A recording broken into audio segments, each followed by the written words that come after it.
Nagdulot ng baha at landslide ang paghagupit ng bagyong Aghon sa Calabarzon at Bicol Region. 5 ang napaulat na nasawi sa pananalasa ng bagyo ayon po yan sa NDRRMC. Mula Real Quezon, may ulat o may live report si Ian Cruz. Ian? Maki June, hanggang sa mga sandaling ito ay mas maayos na ang panahon dito nga sa Real Quezon. Ngunit bigo pa ring makapaglayag ang mga Roro vessel mula rito. Ang iba nga sa mga pasahero ay 4 na gabi nang naghihintay dito. Tila sumasayaw sa ihip ng hangin ang mga puno ng niyog sa Sariaya, Quezon sa pananalasa ng bagyong Aghon. Sa bayan ng Mauban. Ngayon, napadpad po yung barko dito sa may bandang Pantalan. Buti na lang ay naisalba namin yung aming bangka. Ang ilang bangka nawasak at lumubog na. Halos umabot na rin sa bubong ang level ng tubig sa dagat. Sa Lucena City, nabura ang kalsada dahil sa bahang halos umabot sa ikalawang palapag ng mga bahay.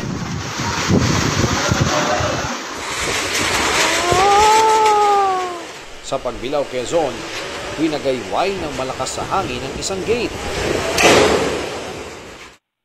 Sa bayan ng Real, nasira ang temporary bridge sa Barangay Pandan. Nang mabarahan ng lupa yung culvert sa ilalim, nag-overflow po yung tubig na nanggagaling sa itaas, kaya siyang naging sanhi ng pagkasira ng temporary bridge. Stranded ang nasa 200 pasahero sa pier, ang iba sa kanila Biyernes o Sabado pa sa Pantalan. Mahirap po kasi dyan kasi may bata, kaya kailangan po namin maghanap ng matutuluyan. Ayon sa isa sa namamahala sa operasyon ng ilang Roro at cargo vessel sa Real Port, maghihintay sila sa abiso ng mga otoridad. Kung pwede na po kaming umalis, aalis po kami kasi yung mga tao po kawawa din naman.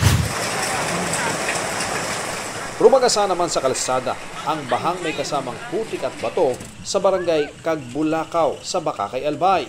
Ayon sa LGU, may road construction na nagresulta sa pagragasa ng debris.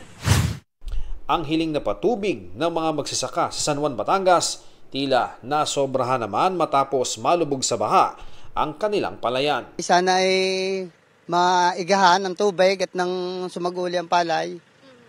Kung hindi sasaguli ang palay, sira ang aming mga itinanim. Pinasok din ng baha ang ilang paaralan na nag-iwan ng makapal na putik. 5 na ang ulat ng pagkamatay sa kasagsagan ng bagyo. Kabilang isang sanggol na nasawi sa bayan ng Padre Burgos sa Quezon nang tangi ng baha ang kanilang bahay Sabado ng gabi. Kumpirmado namang 7 ang sugatan, kabilang ang 3 lalaki at isa pa nilang kaanak sa Legazpi, Albay. Habang nakasakay sa isang tricycle, nabagsakan sila ng puno.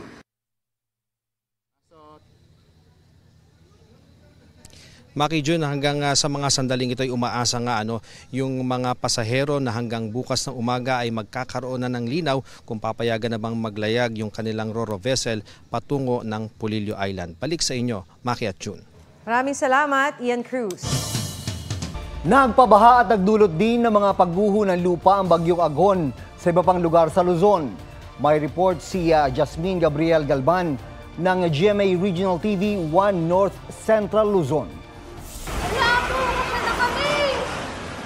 Ganyan katindi ang hagupit ng bagyong Aghon sa Ilocos Norte. Sumisipo lang hangin at halos mag-zero visibility sa tindi ng ulan. Nang kumalma ang panahon, tumambad ang kabi-kabila ang pinsala. Nilipad ang bubong ng isang pugon. Naputol din ang mga sanga ng ilang puno at lumaylay ilang kable. Nagpabahari ng bagyo sa Laguna. Sa sitio tabing ilog sa Pagsanhan, humupa na ang mga baha, pero problema ng mga residente ang paglilinis ng putik at burak sa kanilang mga gamit. Halos 200 pamilyang nasa evacuation center, 4 na bahay ang nawasak. Sa bayan ng Cavite, humambalang sa kalsada ang ilang nabuwal na puno, kaya nagsagawa ng clearing operation. Sa Tanza, Cavite, nasira ang mga bahay malapit sa dagat sa barangay Amaya 5 at 7. 26 na pamilya ang lumikas. Sa Baler, Aurora naman, binahanan ang mga kalsada. May mga pagguho pa ng lupa sa isang barangay. Sa Bontoc Mountain Province, naranasan din ng mudslide sa isang bahagi ng Bontoc Baguio Road. Malakas na ulan ang naranasan sa Bontoc. Nawalan din ng kuryente ang ilang lugar. 34 na power plant sa Luzon ang di makapag-supply ng kuryente dahil sa pinsala ng bagyo, epekto ng El Nino at iba pang dahilan. Namahagi na ng mahigit 1 milyong pisong halaga ng ayuda ang gobyerno ayon kay Pangulong Marcos. Jasmine Gabriel Galban, nagbabalita para sa GMA Integrated News.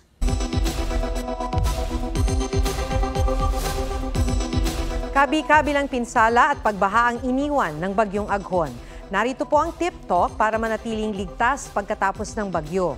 Kung pinalikas, umalis ng evacuation center kapag sinabing ligtas nang umuwi. Suriin ding mabuti ang inyong bahay bago bumalik dito. Magsuot ng protective equipment tulad ng gloves at bota lalo kung lulusong sa baha para iwas leptospirosis. Ipagbigay alam sa kinauukulan ang mga natumbang puno at poste ng kuryente o mga nasirang linya ng tubig at telepono. Tiyaking walang basa o nakababad na outlet o appliances bago buksan ang linya ng kuryente. Huwag buksan ang main power switch o magsaksak ng appliances.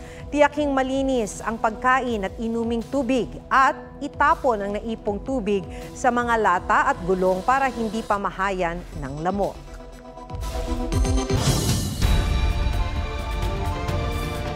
Nabawasan na ang mga lugar na may tropical cyclone wind signal dahil sa bagyong Aghon. Northern portion ng Aurora at eastern portion ng Isabela na lang ang nasa ilalim ng signal number 1. Huling namataan ng Pag-asa ang sentro ng bagyo, 250 kilometers east of Tuguegarao City, Cagayan. Kumikilos yan pahilagang silangan sa bilis na 150 kilometers per hour. May taglayan na lakas na 140 kilometers per hour at bugsong aabot sa 170 kilometers per hour. Inaasahang lalabas ng Philippine Area of Responsibility ang bagyo sa Miyerkules. Maliban naman sa bagyong Aghon, magpapaulan din ang hinahatak nitong southwesterly wind flow.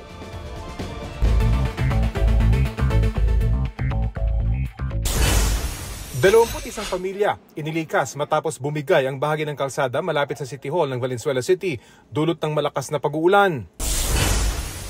DFA umalma at naghain ng diplomatic protest sa 4 na buwang fishing moratorium o tigil sa pangingisda na ipinapatupad ng China sa karagatang sakop ng Exclusive Economic Zone ng Pilipinas. Wala pang pahayag ang Chinese Embassy ukol dito. Bureau of Quarantine maghihigpit sa mga port of entry bilang pag-iingat sa COVID strain na KP Flirt. Ayon sa mga eksperto, galing ang flirt variant sa JN1 subvariant na unang nadiskubre noong huling bahagi ng 2023 at siya rin daw dahilan para sa pagtaas ng kaso ngayong unang bahagi ng taon. Rafi Tima nagbabalita para sa GMA Integrated News. 35 tauhan ng Davao City Police ang inalis sa pwesto batay sa rekomendasyon ng Regional Internal Affairs Service.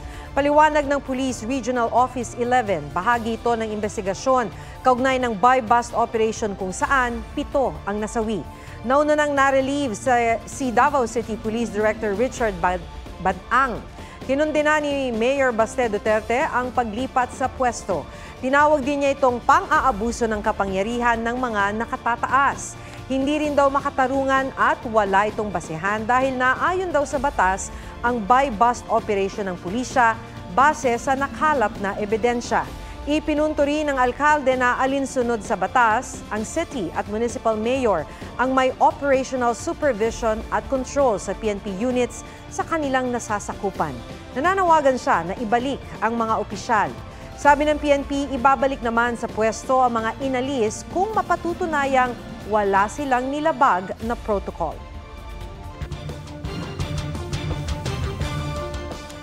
Naaresto na ang sospek sa pagpatay sa isang mataas na opisyal ng LTO nitong Biyernes. Sa kuha ng CCTV, kitang-kita ang pagharang ng isang motorsiklo sa van ng biktimang si Mercedita Gutierrez. Nasuot pa ang kanyang ID ng pagbabarilin sa Camias, Quezon City. Ayon sa PNP, hindi nila inaalis ang posibilidad na may nag-utos sa sospek para gawin ang krimen. Natunto ng sospek dahil sa rehistro ng motorsiklo. Sasampahan siya ng reklamong murder. Tumangging magbigay ng pahayag ang sospek. Hindi na lang mga may edad ang nakararanas ng memory loss, kundi pati mga young adults. Ang mga dahilan ng pagiging makakalimutin kahit bata pa at kung paano maiiwasan yan. Alamin sa report ni Von Aquino.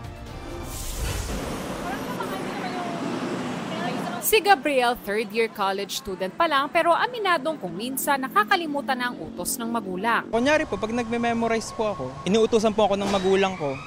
Hindi ko na po naaalala na may pinagawa po silang ganito, ganyan, ganun po. May mga utos? Opo, may mga utos po. Dahil sumasabay po sa pag-aaral. Ang nasa 20s din na field engineer na si MC Montecalvo kung minsan, meeting naman daw ang nakakalimutan. Kung hindi pa ipapaalala sa akin nung kasama ko sa katrabaho, ganun po, makakalimutan ko po siya. Dati ang pagiging makakalimutin ay nakakabit sa pagtanda. Pero ngayon, may katulad ni na Gabriel at MC na bata pa pero nagiging makakalimutin na. Ayon sa isang psychiatrist, ang pagiging makakalimutin ng edad 20 to 39 years old posibleng dahil sa stress, anxiety at burnout. Pag marami mga iniisip dahil marami ang mga pumapasok sa isip na mga problema or sources ng concern, challenges. Sa mga young adults na nagkakaroon ng memory loss, hindi siya necessarily na dementia, which is yung memory loss among the elderly. At kapag may anxiety o burnout, hindi lang daw memory ang apektado. Cognitive functions in general, pag tayo ay nasa stress, pag may anxiety, or may burnout na nararamdaman, attention span, concentration, focus, yung iba nagkakaproblema sa kanilang decision-making capacity. Payo ng doktor para mapaganda ang memory. Kumain ng mga prutas tulad ng saging, gulay, pagkaing mayaman sa serotonin tulad ng mani, at pagkaing mayaman sa omega-3 tulad ng isda. Mainam din daw ang pagkakaroon ng physical activities o ehersisyo dahil napapaganda nito ang daloy ng dugo papunta sa utak. At importante ang sapat na tulog. It resets, in fact, it recharges our brain cells.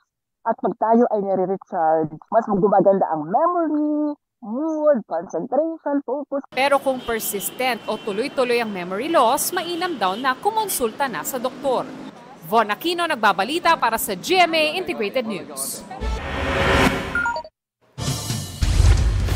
Tumatawid sa highway, ang tricycle na yan nang salpukin ng humaharurot na motorsiklo sa San Fabian, Pangasinan. Nagpagulong-gulong ang motorsiklo habang tumagilid ang tricycle. Isinugod sa ospital ang 4 na sakay ng tricycle at rider ng motorsiklo na pawang mga sugatan.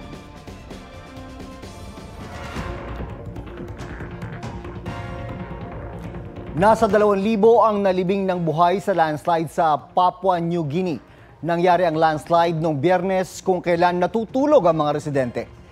Mahigit 100 bahay sa 6 na village ang natabunan ng pinaghalong lupa at mga bato. Sa sobrang liblib ng lugar, hirap pa rin makapasok ang heavy equipment para sa rescue operations.